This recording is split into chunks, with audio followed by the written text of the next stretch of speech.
आवाज आ रही है आप लोगों को? हम लोगों ने कल की क्लास में क्या पढ़ा था?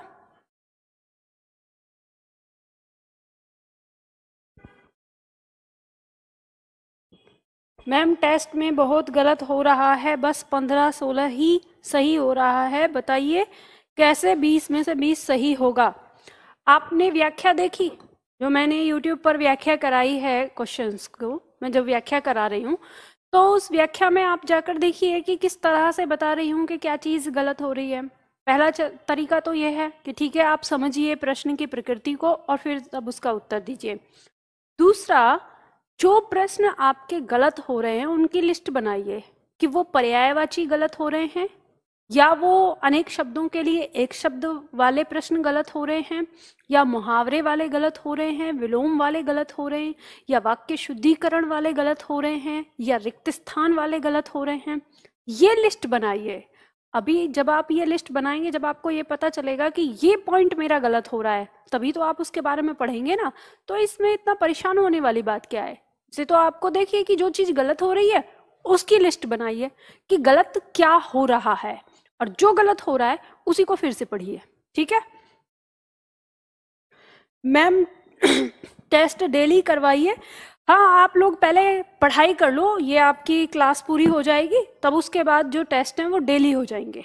ठीक है, क्योंकि अभी जो मेरा समय है वो आप लोगों की क्लास में जाता है, तो जो मेरा ये समय खाली होगा तो इसमें फिर मैं आप लोगों के लिए टेस्ट पेपर बना दूंगी। अभी क्या होता है ना कि आप लोगों को क्लास लेती हूँ ना यहाँ पे 1.5 घंटे जैसे, तो इसी टाइमिंग में इतनी देर में मैं आप लोगों के लिए प्रश्न बना सकती हूँ। ठीक है, तो हर दिन का हो जाएगा, तो ये तब हम करेंगे। तो आज हमारी क्लास है, उससे पहले चलो वोकेबलरी करते हैं हम। वोकेबलरी में आज हम करेंगे वर्तनी का। लास्ट में हमने पर्यायवाची किया था, आज वर्तनी का अभ्यास सेट 2 करते हैं। तो जल्दी से रफ कॉपी निकालिए। अब वर्तनी कैसे करनी है आप लोगों को? वर्तनी में आपको इसका अभ्यास सेट करना है, इस शब्द को ऐसे ही लिखना है इसके साथ, ठीक है, देखकर जैसा दिया हुआ है। अब इन शब्दों में मैं आपको बताऊंगी कि किस तरह से याद रखना है दिमाग में। रफ कॉपी निकाल लीजिए, जिस शब्द के बारे में मैं बात कर रही हूँ उस शब्द को सामने देखते हुए लिखते रहना, ठीक है? चलो देखो, पहला शब्द हमारे सामने यहाँ आ गया। पहला शब्द हम देख पा रहे हैं सारांश, ठीक है? तो अब जो ये सारांश शब्द है, आप इसे किस तरह से लिखेंगे? तो जैसा यहाँ दिया है सारांश, ठीक है? तो ये शब्द अगर हम देखें तो ये कैसे बना है? सार प्लस अंश से मिलकर बना है ये शब्द। अगर हम देखें तो अंतिम अ और प्रथम अ मिलकर आ बनाते हैं, और शब्द क्या बन गया हमारा? सारा, और ये अंश, ठीक है? तो सारांश का मतलब क्या होता है? किसी भी सार का अंश ही सारांश कहलाता है। यानी जो हम कहते हैं कि सारांश है, जो पूरा एक पैराग्राफ है उसका क्या सार निकल रहा है, वो अंश, ठीक है, सारांश कहलाता है। तो इस तरह से आप इसे याद रखेंगे। अब शब्द आता है आपका सौंदर्य। अगला शब्द है सौंदर्य। तो देखो सौंदर्य शब्द कैसे बना है आपका? ये सुंदर शब्द से बना है। सुंदर शब्द में य प्रत्यय जुड़ा है। तो यह प्रत्यय कैसे जुड़ा है? तो यह प्रत्यय जुड़ने का एक अलग तरीका है। तो आपकी परीक्षा में प्रत्यय नहीं आते, उपसर्ग नहीं आते, तो इसलिए मैंने उसे नहीं पढ़ाया और ना मैं यहाँ पे आपको उस चीज को बता रही हूँ, नहीं तो आप कंफ्यूज हो जाओगे। तो आपको इस शब्द को याद रखना है। तो इस शब्द को आप लेखन में कैसे याद रखेंगे? इसको याद रखिए सौंद, ठीक है, ऐसे सौंदर्य, इस तरह से। तो आप लिखिए सौंद इस तरह से, और आपको पता है य के ऊपर मात्रा आएगी और इस तरह से सौंदर्य हम लिख देंगे, तो यही हमारा शुद्ध शब्द रहेगा, ठीक है? अब देखो ये ध्यान रखना, आप लोग जानते ही हो इस बात को कि यहाँ जो शब्द लिखे हैं ये शुद्ध हैं। हम अशुद्ध शब्द को नहीं पढ़ेंगे, मैं पहले भी बता चुकी हूँ आप लोगों को, अब फिर से दोहरा लेते हैं। हम अशुद्ध शब्द को यहाँ नहीं पढ़ रहे हैं, हम केवल शुद्ध ही शुद्ध को पढ़ रहे हैं। शुद्ध लिखा हुआ है, शुद्ध को ही हम दोहरा रहे हैं। तो आप 1 बार 2 बार 3 बार 4 बार जितनी बार चाहो उतनी बार इसको लिखो, ठीक है, शुद्ध को, यही हम करेंगे। अब हृदय, तो हृदय हमारा है ये ह पे री की मात्रा है, हृदय। तो हृदय हमारा इस तरह से लिखा जाता है। अब आप जानते हो हृदय का मतलब क्या है। अब शब्द दिया है हतोत्साह। हतोत्साह का मतलब होता है उत्साह को हत करना, यानी कम करना। तो हतोत्साहित करना मतलब कम कर देना। तो ये हम इसको 2 टुकड़ों में याद करेंगे, हतो और तसाह, ठीक है, इस तरह से। तो हम लिखेंगे हतो सा, इस तरह से। तो ये हम इसको याद रखेंगे 2 टुकड़ों में, हतो सा, इस तरह से, ठीक है। ऐसे आपको वर्तनी को याद रखना है अपने दिमाग में। आगे आता है, अगला शब्द है पुष्टि। पुष्टि, पुष्टि का अब जो ये पुष्टि है, पुष्टि का मतलब होता है किसी चीज को सिद्ध करना। तो पुष्टि शब्द हमें ध्यान रखना है, इस पर छोटी ई की मात्रा आएगा, पुष्टि, ठीक है। तो पुष्टि नहीं करेंगे, पुष्टि, छोटी ई की मात्रा है, जल्दी बोलता है, पुष्टि आ जाएगा। क्षणिक, क्षणिक शब्द हमारा हो गया क्षण इक, ठीक है। तो क्षणिक हो गया शब्द। इसी तरह से उज्जवल शब्द है, तो इसमें याद रखेंगे दोनों ज जो है वो हमारे क्या होंगे, आधे होंगे। तो फिर हम उज्जवल लिखेंगे, ये बहुत आता है, दोनों ज आधे, इस तरह से, ठीक है, याद रखेंगे उज्जवल में। अब आगे दिया है आपका प्राकृतिक। तो प्राकृतिक, प्राकृतिक, इस तरह से, प्राकृतिक, इस तरह से याद रखेंगे। प्रकृति लिखा जाता है तो प्रकृति ये रहता है, ठीक है। प्रकृति, उसमें आ नहीं होगा, ये याद रखना है। तो प्राकृतिक और प्रकृति, ठीक है, दोनों में अंतर आ जाता है। इसके बाद आता है शब्द हमारा प्रशंसा। शब्द यह है जैसे प्रशंसा, प्रशंसा तारीफ को कहते हैं, तो प्रशंसा, ठीक है, प्रशंसा, ये हमारा आ जाएगा मूर्धा है। ये हमारा पहले क्या हो गया यहाँ पे, ये हमारा क्या बोलते हैं इसको, तालु श, और ये हमारा दंत श, दोनों में अंतर रखना है, ध्यान दीजिए, ठीक है। अब यहाँ पे दिया अभीष्ट। अभीष्ट का मतलब हो गया चाहा हुआ। अब कैसे याद रखेंगे, अभी और फिर ष्ट, इस तरह से, अभी आधा श और ट, अभीष्ट, ठीक है, चाहा हुआ। उन्मीलित, उन्मीलित का मतलब होता है खुला हुआ, ठीक है। तो मैंने इसमें अर्थ लिख दिए ताकि आपको ना दिक्कत ना हो, तो आप यहाँ पर शब्द को लिख सकते हैं। तो इसमें आप ध्यान दीजिए कि उन्मीलित शब्द को आपको कैसे लिखना है। तो उन्मीलित याद रखना है, उन्मीलित ऐसे टुकड़ों में। तो हमें पता है उन्मीलित, ठीक है, इस तरह से हम लिखेंगे, ठीक है, याद रखना। आगे शब्द यह है हमारा आध्यात्मिक। तो आध्यात्मिक शब्द हो गया आध्य, ठीक है, आध्या और फिर तमिक, इस तरह से। तो ये हमारा आ जाएगा तमिक। तो आध्यात्मिक, अब आपको पता है ये शब्द किससे बना है, ये अध्यात्म से बना है। अध्यात्म शब्द में हमने एक प्रत्यय जोड़ा है, तो ये शब्द हमारा बना है, ठीक है। अब देखो आगे आता है हमारा अगला शब्द है परिशिष्ट। तो परिशिष्ट दोनों में याद रखना है। परिशिष्ट का मतलब होता है छूटा हुआ है, बचा हुआ, शेष रह गया जो, ठीक है। तो 2 टुकड़ों में याद रखना है, परिशिष्ट, इस तरह से दोनों शब्द हमारे आगे। आगे शब्द है आजीविका। आजीविका याद रख लेना, आजीविका, इस तरह से, ठीक है।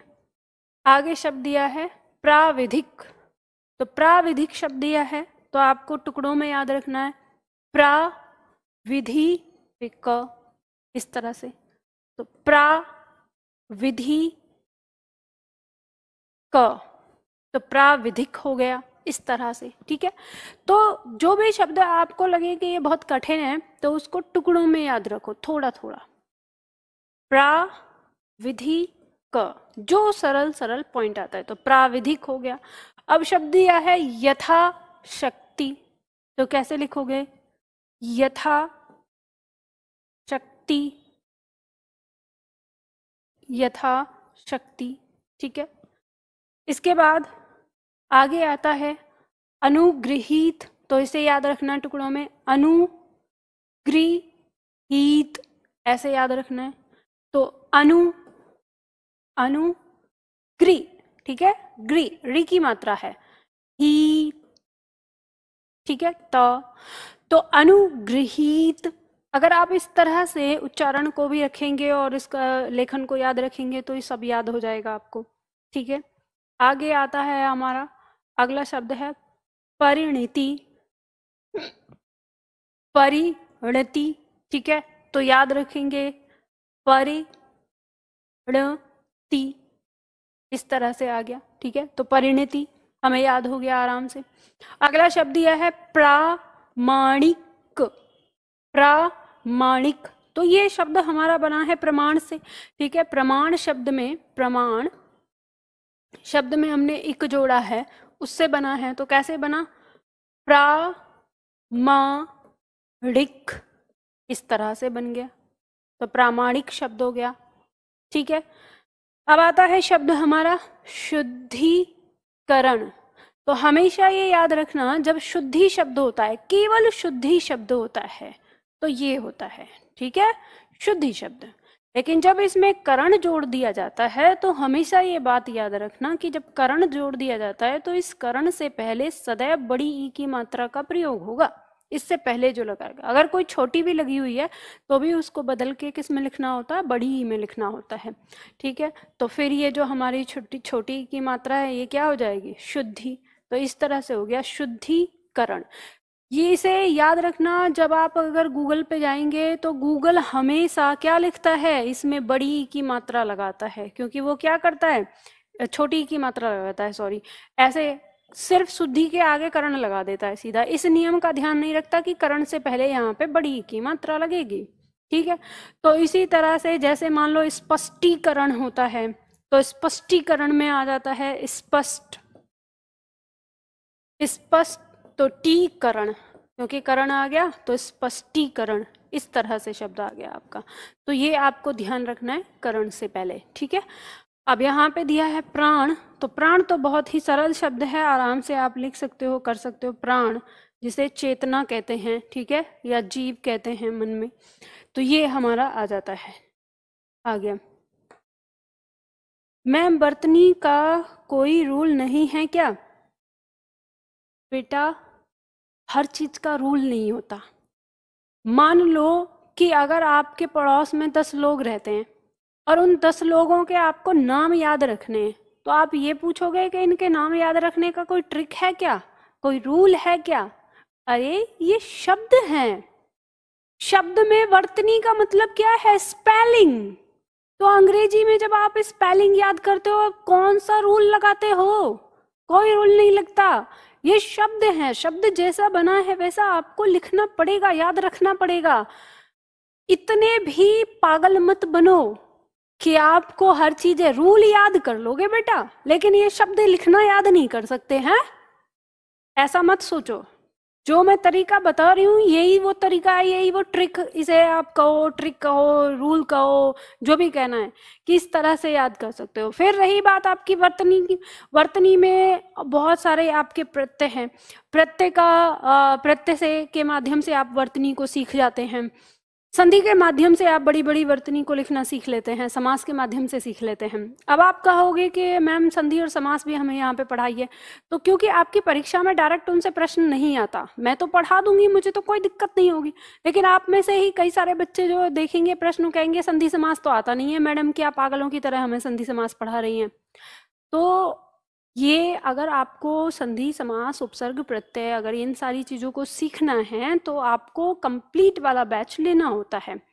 और जो छात्र कंप्लीट बैच, जिसने मेरा कंप्लीट बैच किया हुआ है, उस छात्र को इस बैच की कोई आवश्यकता नहीं रहती, क्योंकि हिंदी जो है उसी में से पूरी हो जाती है सारी चीजें, ठीक है।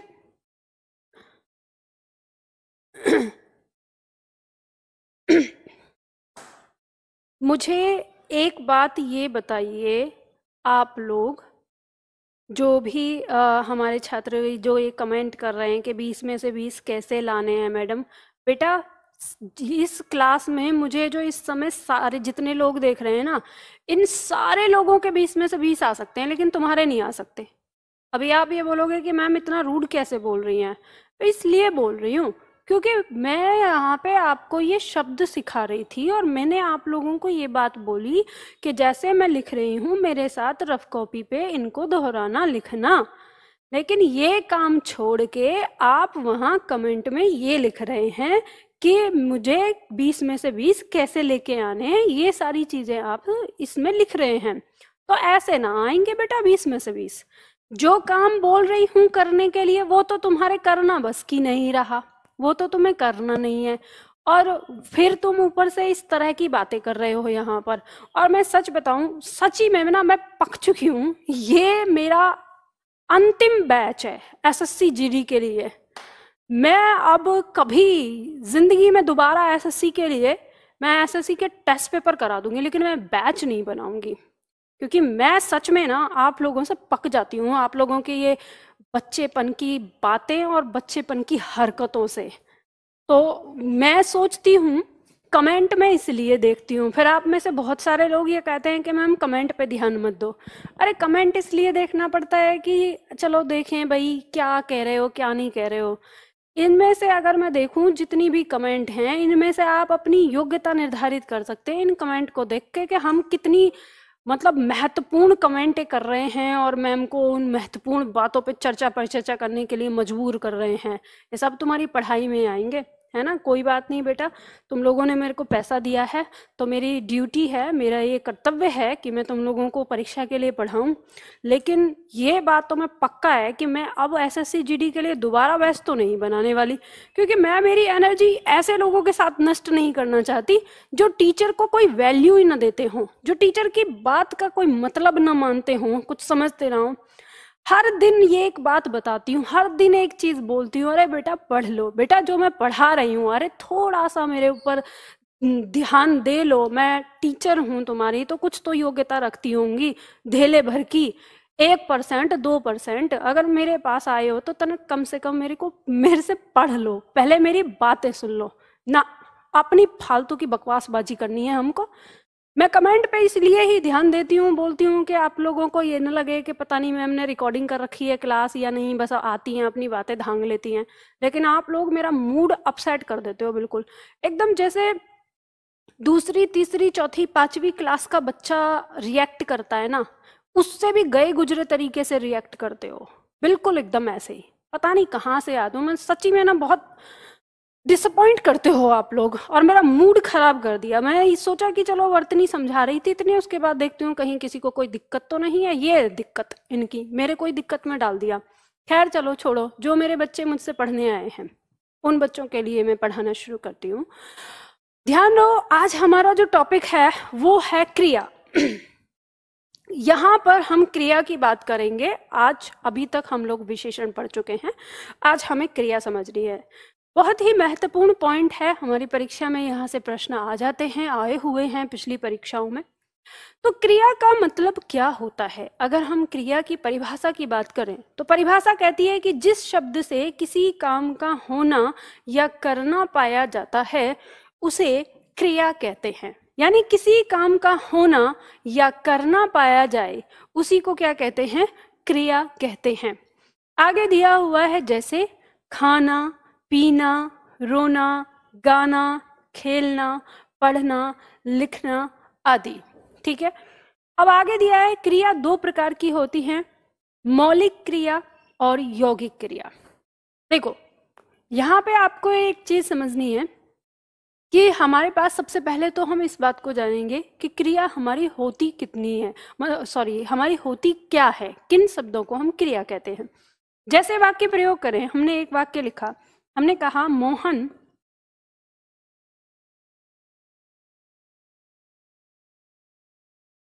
पुस्तक पढ़ता है, मोहन पुस्तक पढ़ता है। ठीक है, अब इसमें जो ये हमारा पढ़ता है शब्द जो लिखा है यही क्या है? क्रिया है, क्योंकि मोहन क्या काम कर रहा है?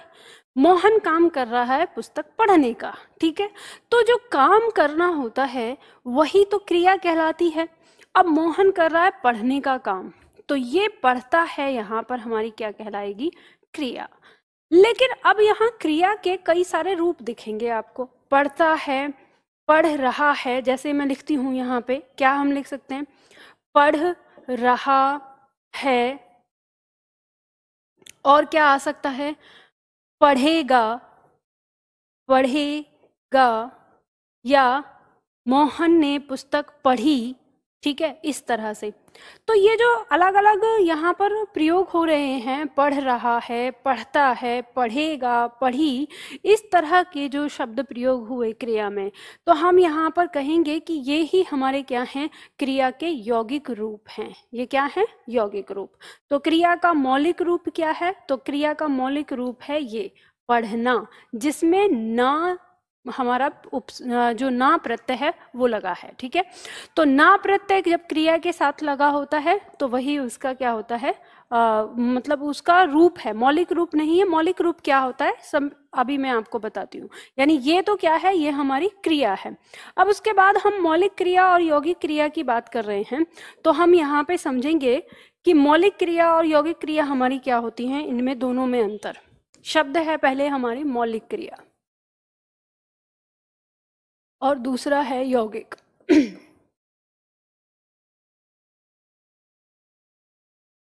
मौलिक क्रिया का मतलब होता है क्रिया जिस रूप में जन्म ले रही है, जैसे पढ़, जैसे जा, जैसे सो।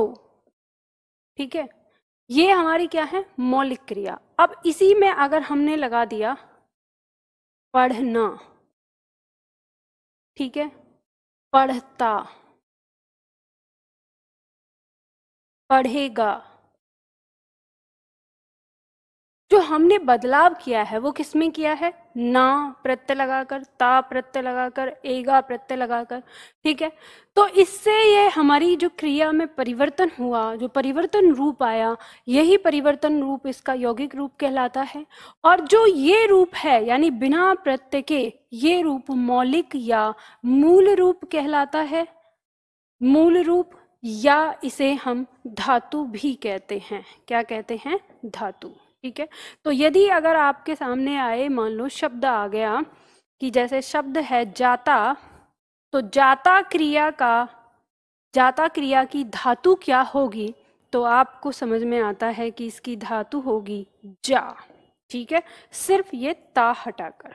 ठीक है, तो ये ता हटा देंगे तो जो बचा मूल रूप वही हमारी मौलिक क्रिया कहलाती है। ठीक है, तो ये अब क्योंकि आप जब आगे पढ़ेंगे तो इसमें आपका नाम ही रहेगा, जिसे कि धातु के आगे और ये लगाकर, तो आपके दिमाग में रहेगा कि धातु क्या होती है। ठीक है, वो हमें समझनी है। तो यहाँ पर जो मैंने आपको समझाया मौलिक क्रिया, ये आपकी यहाँ लिखी हुई है, मैंने आपको पहले ही समझाया कि क्रिया के मूल रूप को ही क्या कहते हैं? धातु या मौलिक क्रिया कहते हैं। ठीक है, अथवा किसी क्रिया जिस रूप में जन्म लेती है उसे धातु या मौलिक क्रिया कहते हैं। जैसे चल, पढ़, दौड़, गा, जा, सो, रो, कह, बोल, खा, पी आदि। तो ये हमारे क्या हैं? ये मौलिक क्रिया है। अगर हम इनसे यानी इनमें अगर हम प्रत्यय जोड़ दें, प्रत्यय जोड़कर, या संज्ञा या सर्वनाम या विशेषण, संज्ञा, सर्वनाम या विशेषण में प्रत्यय जोड़कर,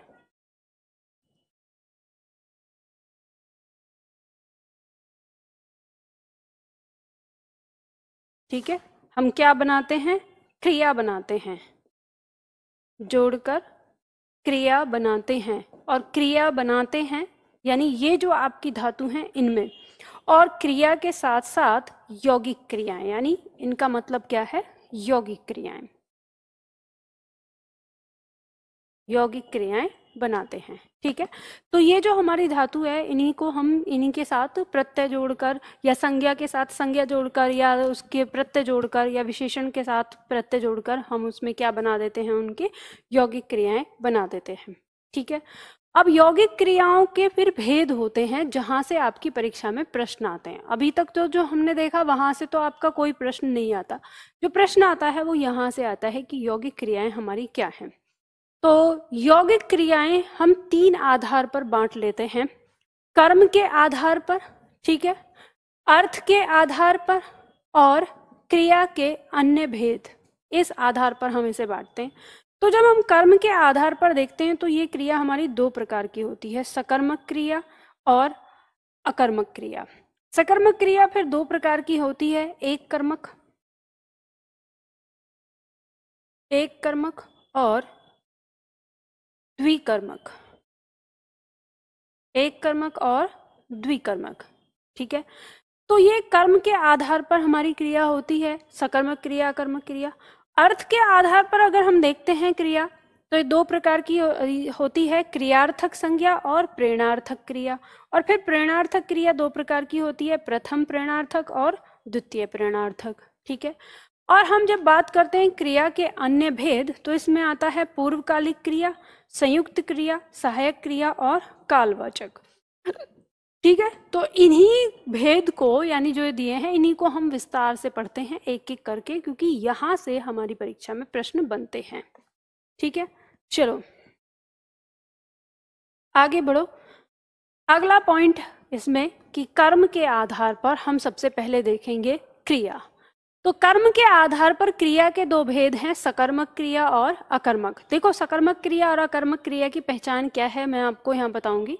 यह जिस क्रिया का प्रभाव कर्म पर पड़ता है उसे हम क्या कहते हैं, सकर्मक कहते हैं। यानी जिसमें क्रिया का प्रभाव कर्म पर पड़ता है वो क्रिया सकर्मक कहलाती है।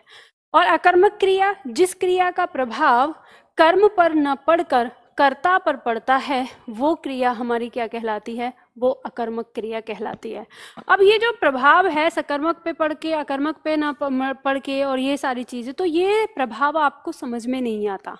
तो इसे समझने के लिए आप अलग से एक बात समझ लो। आप ये देखो कि यहाँ पे सकर्मक और यहाँ अकर्मक, इन दोनों में क्या वो पॉइंट है जो कॉमन है। तो हमें दिखता है कर्म, ठीक है, ये कर्म और ये कर्म। इसमें अ का मतलब क्या होता है, नहीं, ठीक है, और इस स का मतलब होता है साथ। तो आपको यहाँ पर मतलब निकल के आता है कि जिसमें कर्म साथ हो वो सकर्मक क्रिया। तो हम यहाँ लिख लेंगे जिसमें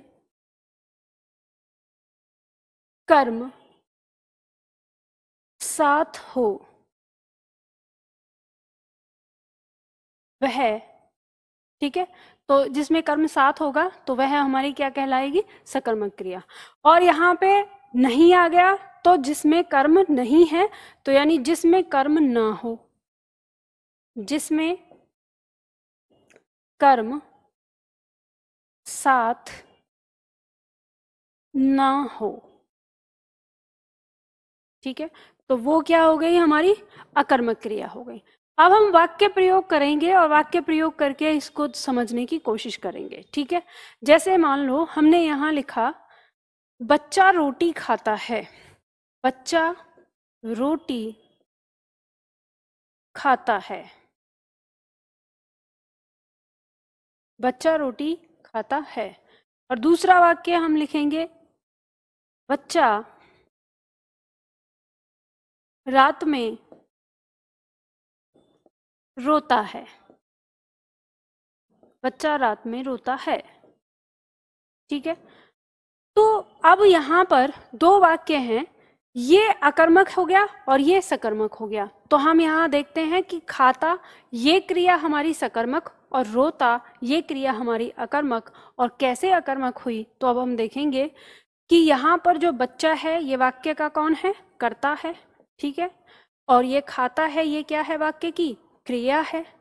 और रोटी क्या है वाक्य में, रोटी वाक्य का कर्म है। कर्म कैसे है, क्योंकि जब हम बोलते हैं किसी भी कर्म की हमें पहचान करनी होती है तो हम क्या करते हैं, कर्म की पहचान के लिए, कर्म की पहचान हम क्या करते हैं, कैसे करते हैं, तो क्रिया से क्या और किसको, ठीक है, क्या और किसको से हम प्रश्न करते हैं। तो क्रिया में अब हम देखेंगे क्या खाता है, तो हमें उत्तर मिला रोटी खाता है, तो जो उत्तर मिलता है वही कर्म होता है, ठीक है। अब इसी तरह से यहाँ देखेंगे, यहाँ बच्चा भी क्या है, बच्चा भी, इसमें भी बच्चा जो है वो करता है, ठीक है, काम को करने वाला। अब रोता है, ये तो क्रिया हो गई। अब यहाँ पर आप देखेंगे क्या रोता है, तो आप कहेंगे बच्चा रोता है, पर ये बच्चा क्या रोता है से नहीं, कौन रोता है से आएगा। तो क्या रोता है, तो कोई उत्तर नहीं आता। किसको रोता है, कोई उत्तर नहीं आता। तो इसका मतलब इस वाक्य में कोई कर्म नहीं है।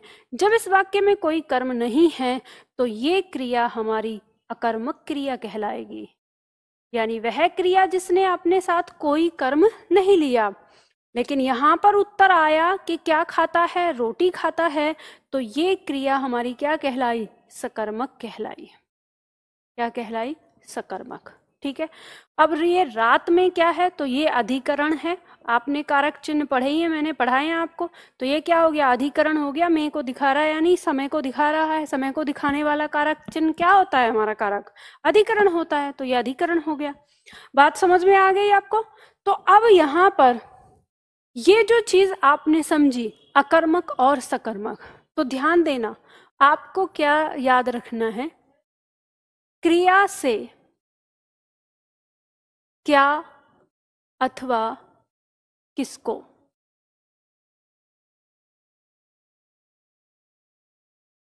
से प्रश्न करने पर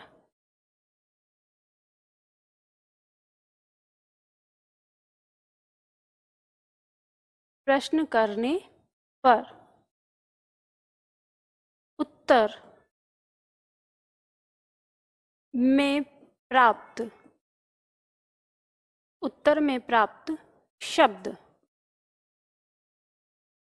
कर्म है। तो क्रिया क्या है, सकर्मक।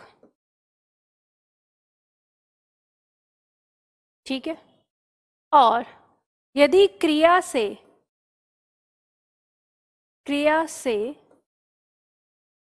में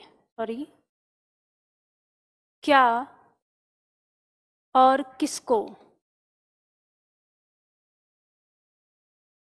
से प्रश्न करने पर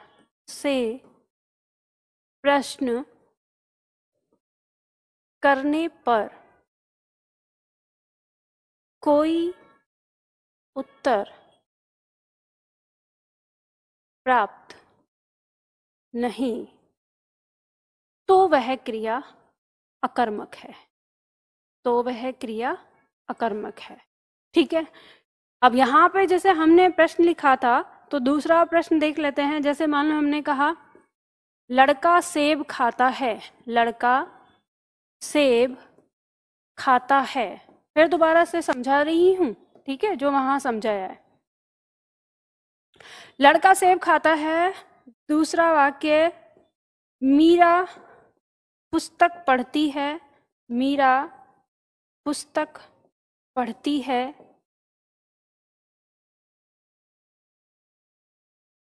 वह पत्र लिखता है। ठीक है। तो ये अब एक इधर और वाक्य लिख लेते हैं। जैसे यहाँ पे हमने कहा कि पक्षी आकाश में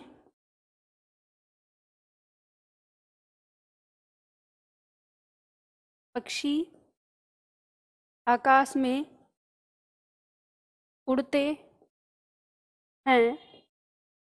ठीक है। दूसरा वाक्य, घोड़ा मैदान में दौड़ता है।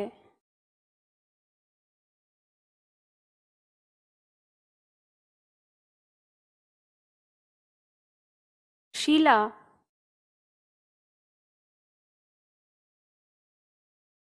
जोर से हंसती है।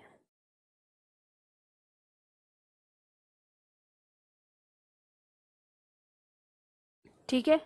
तीनों वाक्य हमने लिखे यहाँ पर। अब समझना, तो इनमें सकर्मक अकर्मक हमारा क्या है। लड़का सेब खाता है, आप प्रश्न करेंगे क्या खाता है, तो आपको उत्तर मिलेगा सेब। तो ये क्या हो गया, कर्म। ठीक है।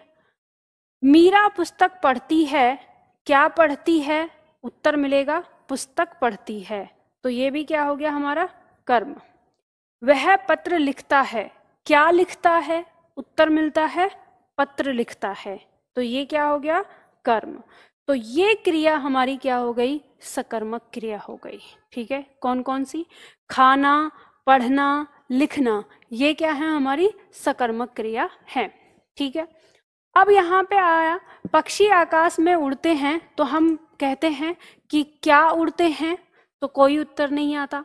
अब आप कह रहे होगे मैम हमारा उत्तर तो आ रहा है पक्षी आकाश में उड़ते हैं, तो क्या उड़ते हैं, पक्षी उड़ते हैं। तो ध्यान रखना, पक्षी क्योंकि सजीव है, और सजीव जो क्या से प्रश्न करने पर कभी भी सजीव नहीं आएगा, क्या से प्रश्न करने पर सदैव निर्जीव चीज का आपका बोध होगा, और अगर सजीव चीज बोध हो रही है तो इसका मतलब वो सजीव करता है उस वाक्य के अंदर। ठीक है, तो क्या उड़ते हैं, तो आप कह रहे हैं पक्षी उड़ते हैं, तो नहीं, सही चीज क्या है, कौन उड़ते हैं से पक्षी आता है।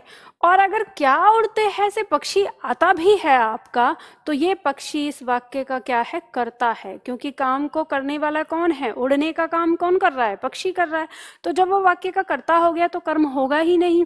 और फिर हमारे वाक्य की जो परिभाषा है वो क्या कहती है, क्रिया का प्रभाव कर्म पर न पड़कर कर्ता पर पड़ता है। इसका मतलब जैसे ही प्रश्न भी करते हैं तो भी क्रिया का प्रभाव किस पे चला जाता है, कर्म पर, क्रिया पर, सॉरी कर्ता पर चला जाता है। तो इसलिए भी हम देख सकते हैं। फिर हम कहते हैं घोड़ा मैदान में दौड़ता है, क्या दौड़ता है से फिर आप कहेंगे घोड़ा दौड़ता है, तो नहीं, कौन दौड़ता है से उत्तर आएगा घोड़ा दौड़ता है। क्या दौड़ता है से कुछ नहीं आता, किसको दौड़ता है से कुछ नहीं आता।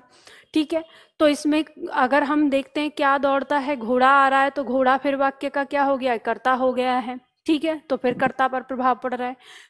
शीला जोर से हंसती है, तो क्या हंसती है, तो यहाँ पे फिर कोई उत्तर नहीं आता। किसको हंसती है से उत्तर नहीं आता। अगर कौन हंसती है देखें तो शीला हंसती है, और शीला वाक्य में कौन है, कर्ता है, क्योंकि कौन जो उत्तर देता है वो कर्ता का उत्तर देता है। ठीक है, तो दो ही प्रश्न मैंने इसलिए आपको दिए हैं, क्या और किसको। इन्हीं दोनों से प्रश्न करने पर आपको कर्म मिलेगा। तो यहाँ पे ना तो यहाँ कर्म मिला, ना यहाँ मिला, ना यहाँ मिला। तो ये जो तीनों क्रिया हैं, उड़ना, दौड़ना और हंसना, ये तीनों क्रियाएं हमारी क्या हो गई, अकर्मक क्रिया हो गई। ये क्या हो गई, अकर्मक। तो हमारे पास इतनी सारी चीज को समझने का एक सबसे बेहतर और आसान तरीका ये है कि हम यहाँ पर वाक्य में उससे प्रश्न कर लेंगे क्या और किसको से। जो अपने साथ कर्म लेकर आएगा तो वो तो कहलाएगा सकर्मक, और जो अपने साथ कर्म नहीं लेकर आएगा तो वो कहलाएगा अकर्मक। ठीक है, तो इस तरह से हमारे यहाँ पर वाक्य होते हैं, शब्द होते हैं। ठीक है, चलो आगे बढ़ते हैं।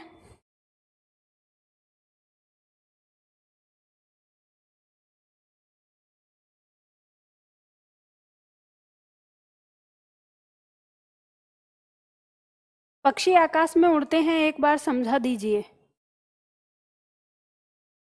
देखो यहाँ पर ध्यान देना, पक्षी आकाश में उड़ते हैं, ये जो यहाँ पर दिया हुआ है इसे आपको समझना है। ये कह रहा है पक्षी आकाश में उड़ते हैं।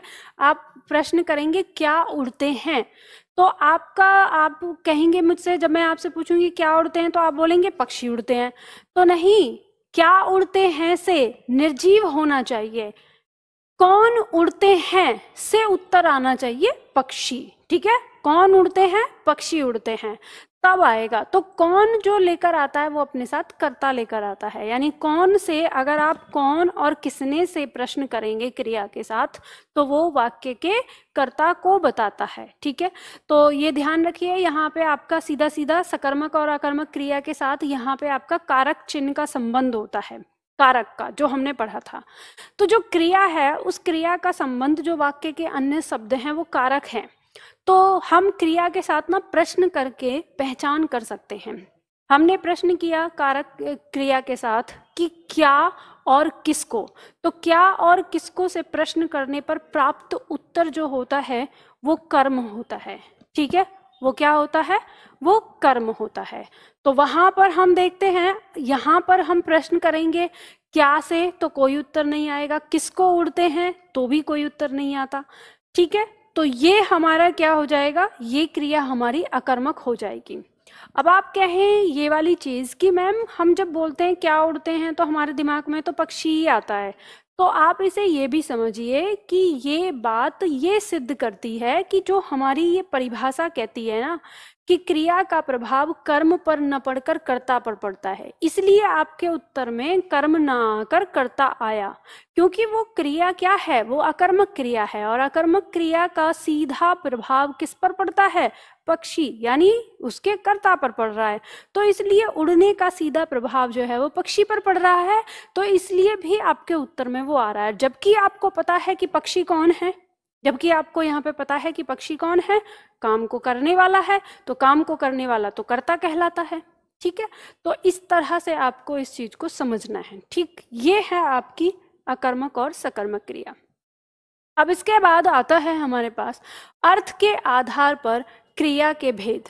अर्थ के आधार पर क्रिया के दो भेद होते हैं। सबसे पहले आपके सामने आ गया क्रियार्थक संज्ञा। क्रियार्थक संज्ञा क्या होता है, जब कोई क्रिया संज्ञा के स्थान पर आकर संज्ञा की भांति व्यवहार करने लगती है तो उसे क्रियार्थक संज्ञा कहते हैं। वाक्य प्रयोग से समझिए इसका कहने का मतलब क्या है। जैसे मान लो हमने वाक्य लिखा कि देश के लिए मरना, देश के लिए मरना, देश के लिए मरना गर्व की बात है, गर्व की बात है।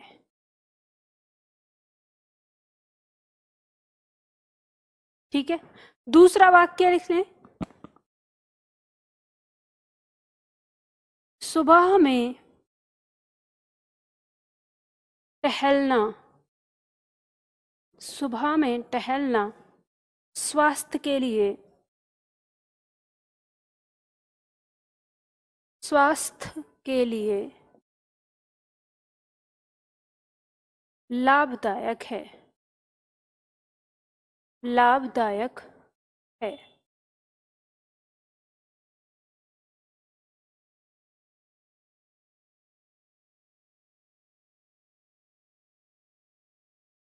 देश के लिए मरना गर्व की बात है, सुबह में टहलना स्वास्थ्य के लिए लाभदायक है।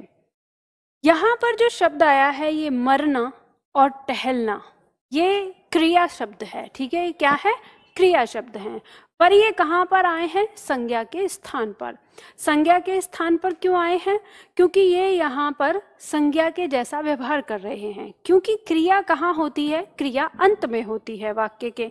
अब अंत में तो ये शब्द आया नहीं है, क्रिया के अंत में ये शब्द के बीच, वाक्य के बीच में आया है। तो ये ध्यान रखना कि यदि कोई क्रिया वाक्य के बीच में आती है, ये मैं ट्रिक बता दे रही हूँ आपको, है ना, इसके लिए, यदि कोई क्रिया वाक्य के बीच में आती है अंतिम स्थान को छोड़कर और उसके साथ प्रत्यय क्या लगा हो, ना प्रत्यय लगा हो, ठीक है, प्रत्यय क्या हो, ना, तो वो क्रिया ही सदैव क्रियार्थक संज्ञा कहलाती है। अब चाहे आप इसकी परिभाषा को याद करें ना करें, आप इसकी पहचान करें या ना करें, बस इतना याद रख लो कि अगर किसी वाक्य के अंदर क्रिया अपने स्थान पर ना आकर, अपना स्थान क्या है, अंत में, ठीक है, अंत में नहीं है, वो कहाँ है, उससे पहले है कहीं पर भी, और उसके अंत में ना प्रत्यय लगा है, तो वह क्रिया क्या कहलाएगी, क्रियार्थक संज्ञा कहलाती है।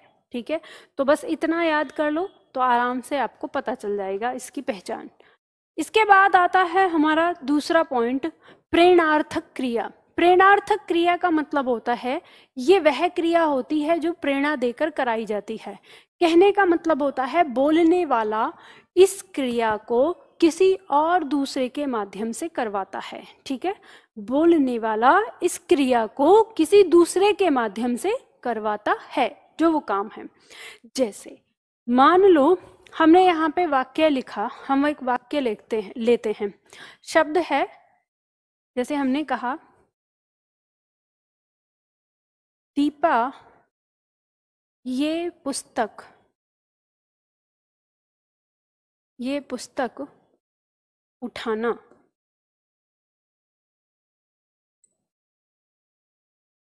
उठाना, ठीक है, अब दूसरा, इसके अंदर एक और वाक्य लिखेंगे हम, दीपा ये पुस्तक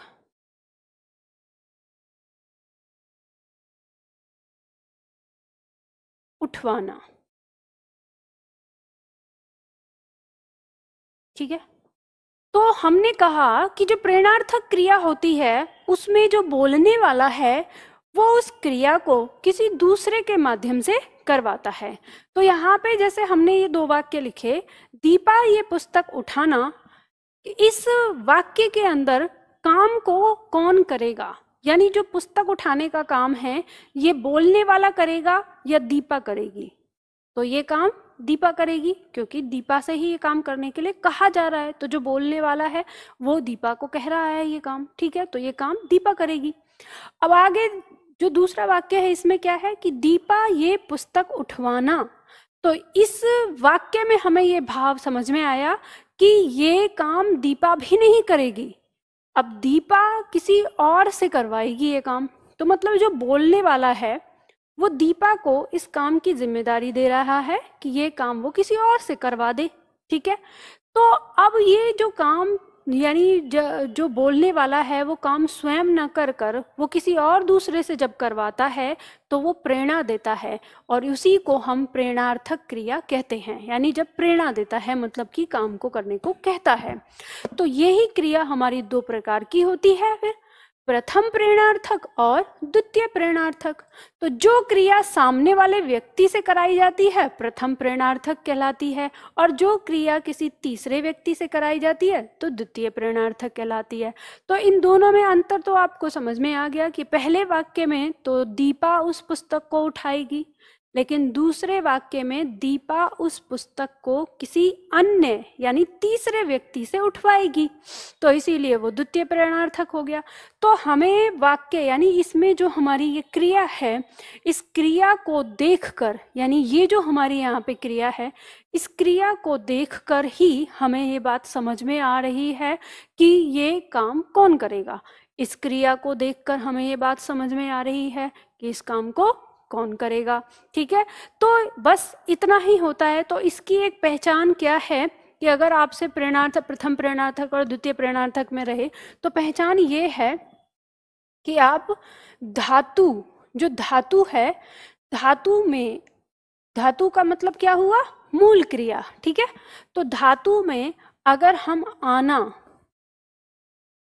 या लाना जोड़ दें तो हमारी प्रथम प्रेरणार्थक बन जाएगी, और अगर हम धातु में क्या जोड़ दें, वाना जोड़ दें, तो वो हमारी क्या बन जाएगी, द्वितीय प्रेरणार्थक। तो जैसे इसमें अगर हम देखें तो इसमें धातु क्या है, उठ, उठ धातु है, इसमें हमने क्या जोड़ा है, आना जोड़ दिया है, तो ये शब्द हमारा क्या बन गया, उठाना। ठीक, और इसमें धातु क्या है हमारी, उठ, और उठ में हमने क्या जोड़ दिया, वाना जोड़ दिया, तो ये हमारी क्या बन गई, उठवाना। तो ये दोनों हमारी प्रथम प्रेरणार्थक और द्वितीय प्रेरणार्थक क्रिया होती हैं। ये बात समझ में आई आपको? ठीक है,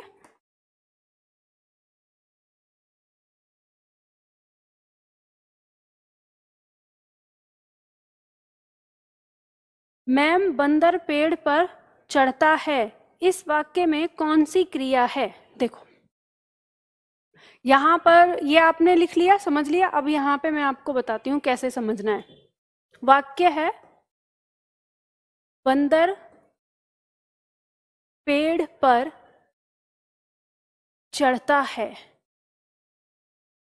अब यहाँ पर मैं आपको, मतलब मैं जो समझ पाई हूँ वो ये कि आप ये पूछना चाह रहे हैं कि इस वाक्य में सकर्मक और अकर्मक में से कौन सी क्रिया है ना? ठीक है, तो आप यहाँ पे बताते हैं। देखो आपके पास फंडा है, एक सीधा सा लॉजिक है, आपको जाना है क्रिया के पास। ठीक है, हम गए क्रिया के पास। क्रिया क्या है हमारी, चढ़ता है। हमने यहाँ पे प्रश्न किया क्या चढ़ता है, क्या चढ़ता है या किसको चढ़ता है? ठीक है, प्रश्न ये है हमारा, तो आप क्या उत्तर दोगे? किसको से तो कोई उत्तर नहीं दोगे। लेकिन क्या चढ़ता है से अगर देखें तो आप उत्तर दोगे बंदर, ठीक है, जबकि ये उत्तर गलत है, क्योंकि बंदर क्या चढ़ता है नहीं, कौन चढ़ता है, पेड़ पर कौन चढ़ता है, बंदर चढ़ता है तब आएगा। लेकिन आप क्या से ही उत्तर दे रहे हो, तो क्या से उत्तर देने पर ये किसके पास जा रहा है, बंदर के पास, और बंदर इस काम को करने वाला है, और काम को करने वाला क्या कहलाता है, कर्ता कहलाता है। और जो क्रिया अकर्मक होती है, ठीक है, जो क्रिया अकर्मक होती है वह प्रभाव सीधा किसके पास भेजती है, कर्ता के साथ, ठीक है, किसके पास भेजती है, कर्ता के पास।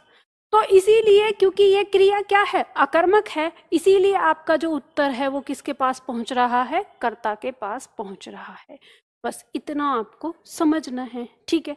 अब मान लो जैसे हमने वाक्य लिखा, हमने कहा कि सोहन निबंध पढ़ता है, सोहन निबंध पढ़ता है, अगर आपने ऐसे लिखा सोहन निबंध पढ़ता है, तो अब आप यहाँ पर ये समझ लो कि जैसे ही आप प्रश्न करोगे क्या पढ़ता है, तो आपका उत्तर किस पे जाएगा, निबंध पे जाएगा, उत्तर आएगा निबंध, तो यही कर्म हो गया।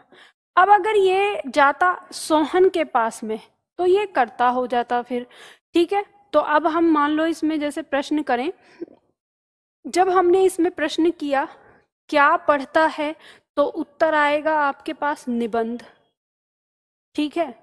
और अगर आप प्रश्न करें कौन पढ़ता है, तो उत्तर आएगा आपके पास सोहन, ठीक है। तो याद रखो क्या से उत्तर मिला आपको, कर्म, और कौन से उत्तर मिला आपको, कर्ता। अब इस वाक्य में कर्म क्या है, निबंध, यानी इस क्रिया ने निबंध अपने साथ कर्म लिया है, ठीक है। तो जो क्रिया अपने साथ कर्म लेकर आती है वो सकर्मक कहलाती है, और ये जो क्रिया है इसने अपने साथ कोई कर्म नहीं लिया, क्योंकि इसे कर्म की आवश्यकता नहीं है, तो चढ़ता है बस, ठीक है। तो ये अकर्मक हो गई, तो दोनों में ये अंतर है, इसे समझना है। मैम पेड़ पर तो चढ़ रहा है ना, अरे बेटा पेड़ पर ये किसको दिखा रहा है, ये स्थान को दिखा रहा है, और स्थान दिखाने वाला अधिकरण होता है, ये अधिकरण है ना कि आपका कर्म। बात आई समझ में। और क्रिया का संबंध है कर्म से, अगर क्रिया ने कर्म लिया तो क्रिया सकर्मक, और क्रिया ने कर्म नहीं लिया तो क्रिया अकर्मक। अब वहां पेड़ हो रात हो उससे क्या फर्क पड़ता है, वो तो अधिकरण है, जो स्थान को दिखा रहा है, समय को दिखा रहा है, उससे हमें क्या लेना देना, जो संबंध को दिखा रहा है उससे हमें क्या लेना देना, जो उसके कारण को दिखा रहा है, उसके माध्यम साधन को दिखा रहा है, उससे हमें क्या लेना देना, ठीक है। हमें उससे कोई लेना देना नहीं है, हमें तो सिर्फ लेना देना किससे, कर्म से। अगर वाक्य में कर्म आता है तो वो सकर्मक, कर्म नहीं आ रहा तो वो अकर्मक, चाहे वाक्य एक छोटा सा हो 2 शब्दों का हो, चाहे वाक्य 10 शब्दों का हो, उससे कोई फर्क नहीं पड़ता। आप लोगों ने कारक चिन्ह पढ़े हैं, तो कारक चिन्ह में हमने जो 8 कारक पढ़े हैं तो वो 8 के 8 पूरे आएंगे, तो उसमें सिर्फ जो इस क्रिया को मतलब है वो उसके कर्म से मतलब है और किसी से नहीं, ठीक है। तो पेड़ जो है वो यहाँ पे कर्म नहीं है, पेड़ स्थान है, और स्थान को बताने वाला कारक अधिकरण है। बात समझ में आ गई आपको, ठीक है। चलो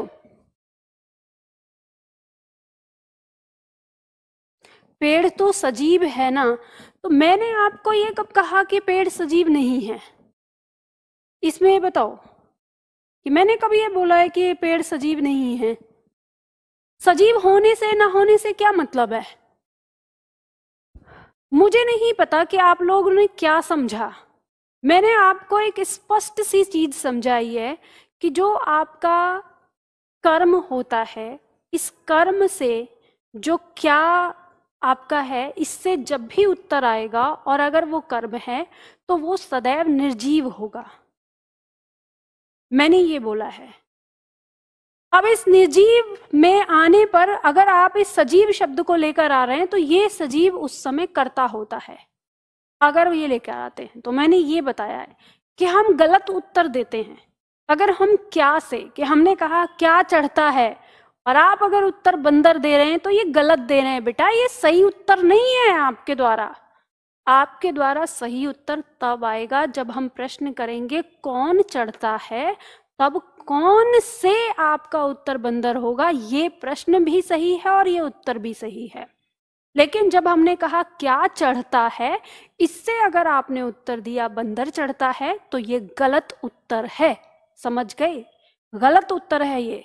क्यों गलत उत्तर है? क्योंकि क्या शब्द से सदैव निर्जीव शब्द ही उत्तर में आता है, तो ही वो कर्म होता है। जैसे हमने कहा पतंग उड़ रही है, तब आप बोलेंगे क्या उड़ रही है, तो पतंग, और पतंग क्या होती है, वो निर्जीव होती है। ठीक है, तो तब हम वहां पर वो सही है, क्योंकि हमें पता है पतंग जो है वो निर्जीव है, तो वो उत्तर सही है। फिर हमें पता चलेगा कि पतंग यहाँ पर कर्ता नहीं है, पतंग तो क्या है, कर्म है। और फिर कर्ता कौन है कि जब हम बोलेंगे पतंग उड़ रही है, तो पतंग अपने आप नहीं उड़ रही, इस वाक्य में कर्ता लोप है, इस वाक्य में कर्ता आया ही नहीं है, क्योंकि पतंग को उड़ाने वाली या तो हवा है, या पतंग को उड़ाने वाला कोई व्यक्ति डोर के माध्यम से है। जैसे हमने कहा कि मोहन पतंग को उड़ाता है, तो यहाँ पर जो पतंग है ये हमारी, इसको उड़ाने वाला मोहन है, करता है। लेकिन केवल अगर ऐसे रख दें पतंग उड़ रही है, तो ये नहीं होगा। ये सारी चीजें किस में आएंगी, ये वाच्य में आएंगी। तब हम वाच्य देखेंगे। ठीक है, चलो अब इसके बाद आता है हमारा आगे, अगला है क्रिया के अन्य भेद। क्रिया के अन्य भेद में हम यहाँ पर देखते हैं, तो पहला पॉइंट हमारा दिया हुआ है पूर्वकालिक क्रिया। देखो ये इतना सरल है, आप यूं सेकंड में सीख जाएंगे इसको। ये आता है परीक्षा में। पूर्वकालिक क्रिया, जब किसी वाक्य में कर्ता एक क्रिया को समाप्त करके दूसरी क्रिया करता है, तब पहली क्रिया को पूर्वकालिक क्रिया कहते हैं। चलो पहले वाक्य लिखो, उसके बाद समझेंगे। जैसे मान लो हमने कहा दीपक नहाकर, दीपक नहाकर स्कूल चला गया। दीपक नहाकर स्कूल चला गया। ठीक है, जैसे हमने कहा मोहन खाना खाकर बाजार गया,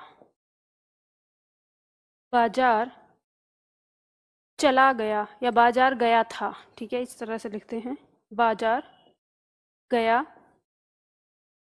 है। ठीक है, ऐसे ही लिख दो, उससे मतलब नहीं है, दूसरी क्रिया से हमें जो मतलब है। अब देखो ये दो वाक्य लिखे, दीपक नहाकर स्कूल चला गया और मोहन खाना खाकर बाजार गया है।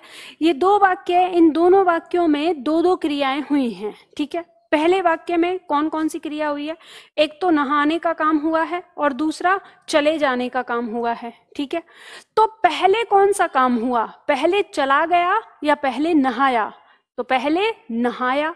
तो पहले नहाया, तो यही क्रिया हमारी क्या कहलाएगी, पूर्वकालिक क्रिया कहलाएगी। यानी उसने नहाने का काम पहले किया है और फिर उसके बाद चला गया।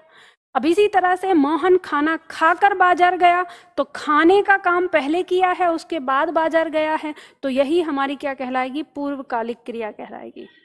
पूर्वकालिक, पूर्वकालिक का मतलब होता है पहले समय में जो हुई है।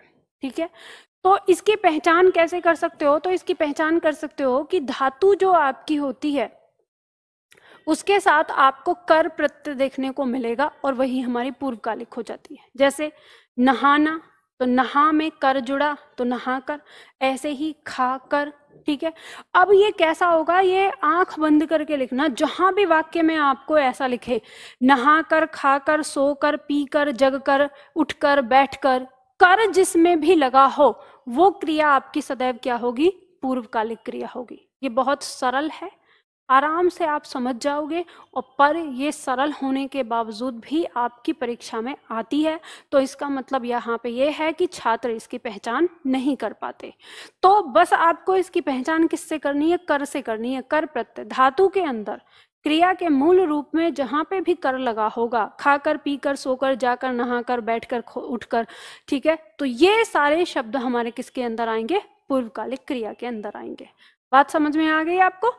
ये तो बहुत सरल है। आगे आता है अगला हमारा संयुक्त क्रिया। ठीक है, तो संयुक्त क्रिया जो है वो हमारी क्या है?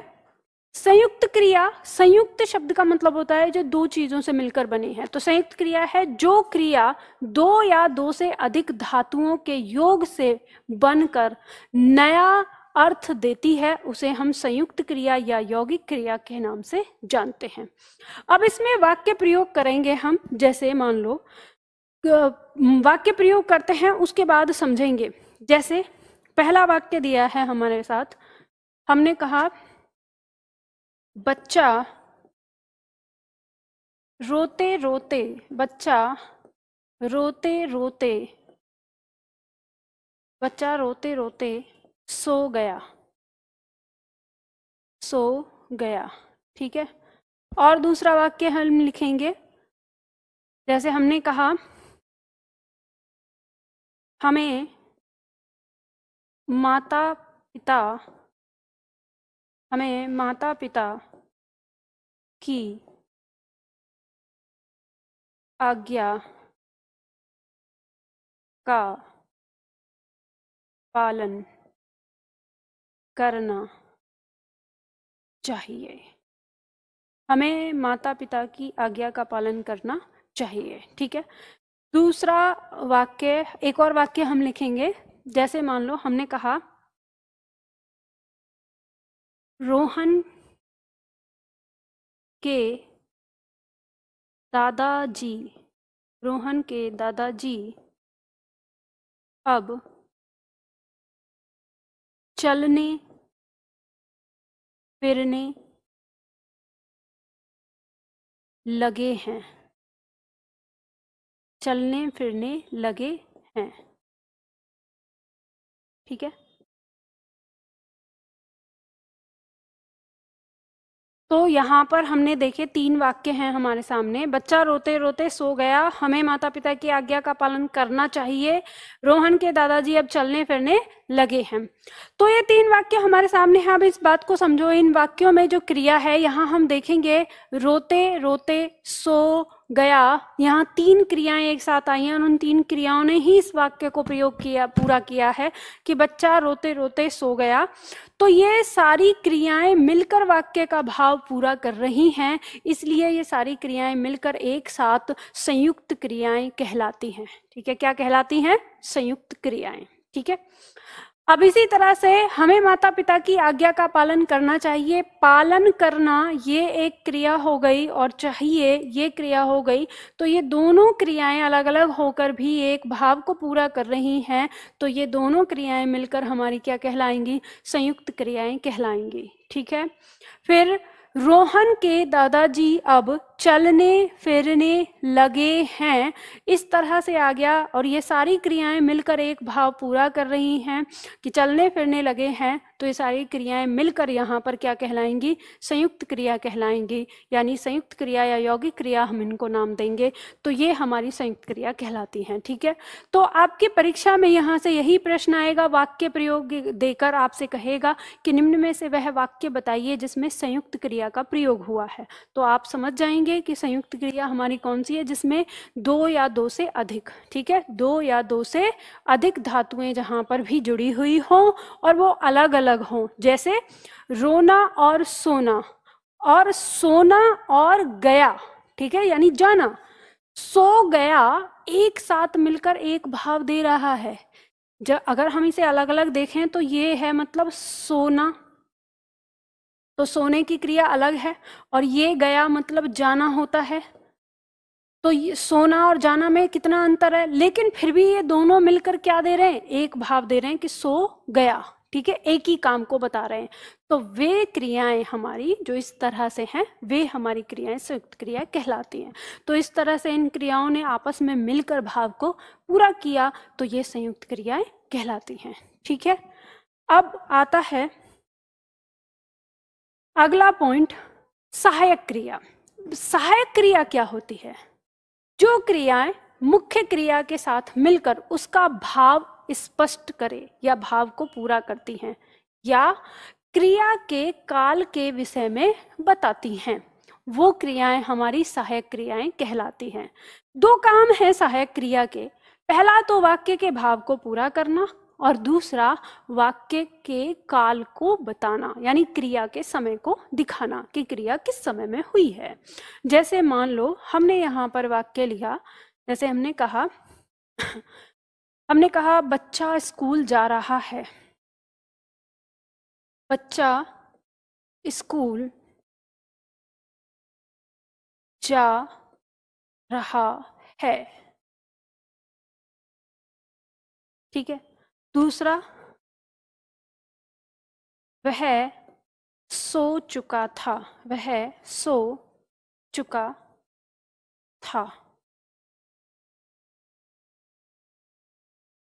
दीपक बाजार